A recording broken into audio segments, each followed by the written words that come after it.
Welcome to the Authority File, the academic library podcast from Choice. Choice is a publishing division of the ACRL and the publisher of Choice Reviews and CC Advisor. This episode is brought to you by Rakuten OverDrive. I'm Bill Mickey, the host of the podcast and the editorial director at Choice, and for this 4-episode series, I'm joined by Lindsay Levinsohn, an account manager at OverDrive. OverDrive, which was acquired by a Japanese internet services company Rakuten in 2015 for $410 million, is a distributor of ebooks and audiobooks to libraries. They've got a huge presence in the U.S. public library market, claiming 93% penetration, and have been expanding quickly into the academic library market as well. Accordingly, they've got a sizable collection of trade books, but they're growing and audio content in academic categories too. Not that the academic titles are solely what makes OverDrive's book content appropriate for an academic setting, and that's what Lindsay and I talk about during this series, the changing nature of academic collections.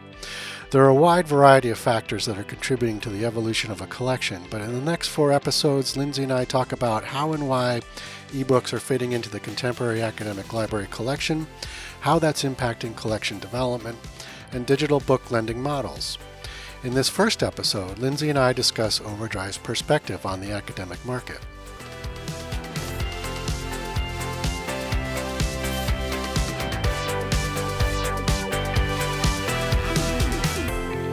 All right, so Lindsay, let's talk a little bit about redefining the library collection and how OverDrive kind of fits into that dynamic, and would love to hear your input on how you and OverDrive are seeing academic library collections changing.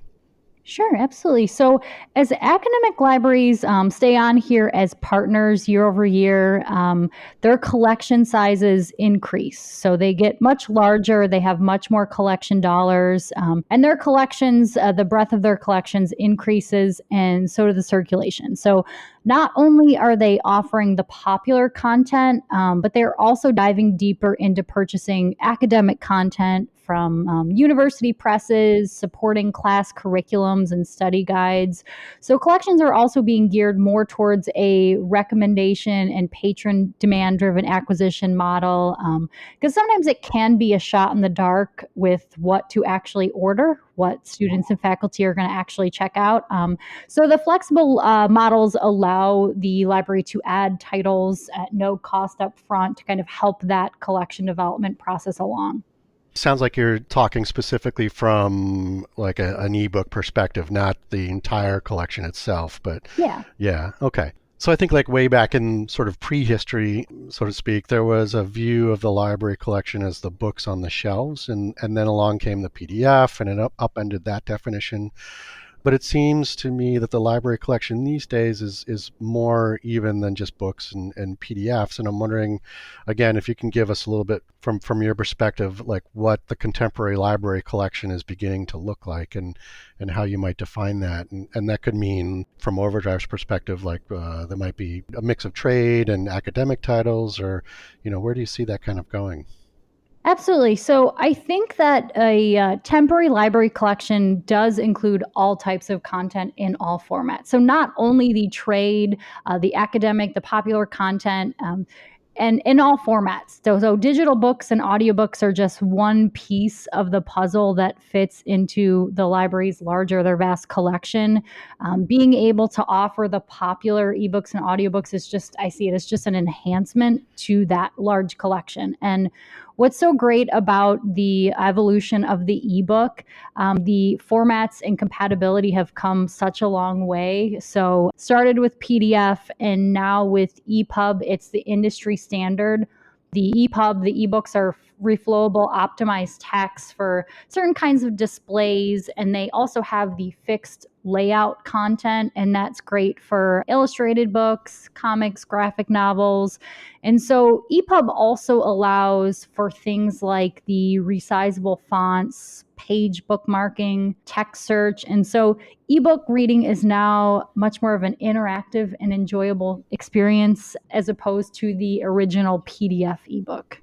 Okay. Honestly, I'm not that familiar with sort of the ebook format landscape, so it sounds like it's really kind of coalesced into a pretty standardized format in terms of Yes. It doesn't matter what device you're using and that kind of thing. Right. Yeah. Excellent. So I'm wondering, as OverDrive works with academic libraries, I'm wondering if, and sort of the increasing adoption of the ebook format, are you seeing that influence the way librarians are going about their collection development? Is it changing? How is that impacting sort of the overall collection development strategy? So I think that libraries are definitely paying attention to the ebooks. A lot of times they will order the physical and digital copies at the same time, wanting to have both of those. So I think the collection development is much more paying attention to the digital format now as opposed to just the physical content. Are they making that sort of a criteria of their collection development, especially with as they work with you in terms of matching a print with a ebook, or not necessarily? Not necessarily. Sometimes some of my college libraries do that. Some of them may not be able to find a title in ebook with another vendor, and they will purchase it from OverDrive because sometimes the rights are different. Sometimes some vendors have more titles than others. But I think some larger colleges do want to make sure that they mirror those collections. Or if they don't have it in physical, but they do want the title, they will purchase it in digital just to have it in another format. Okay. I mean, I'm wondering again if this is sort of expanding the opportunities afforded to libraries in terms of the way they're engaging with their community. Is this, helping them increase engagement in terms of the books that they're lending out and students that are coming into the library or accessing the library in other ways? Yeah. So I think it offers the library an opportunity to engage with students who love reading in general. Hmm. The libraries can market the OverDrive digital content to the readers, both through their discovery layers or directly in the library. A lot of them have marketing materials up, and students love it. They always love to come to talk to the librarians about how they can get the digital books. For libraries that do offer physical popular collections, it also offers them the opportunity to enhance with digital formats of those titles. In some cases, libraries jump on the opportunity to offer only in digital, and that may be to free up physical space in the library. They're still committed to offering recreational reading, but feel sort of the constraints of needing the space for other initiatives. So, this is just an opportunity for them to do that. Hmm. Another great opportunity is for local content. So libraries can actually add ebook, audiobook, or video content that they own the rights to and then lend it on their site. So that would be just like they would any other title in the collection. So let's say if a campus had a newspaper or like a newsletter, student guides, classroom content, they can use the digital platform, upload it as a way to lend this content just as they would any other title. Oh, okay. So you're talking about a library or an institution uploading its own content into the OverDrive platform? Yep. Yeah. Through our portal, they can just go in and upload the files, put in the metadata.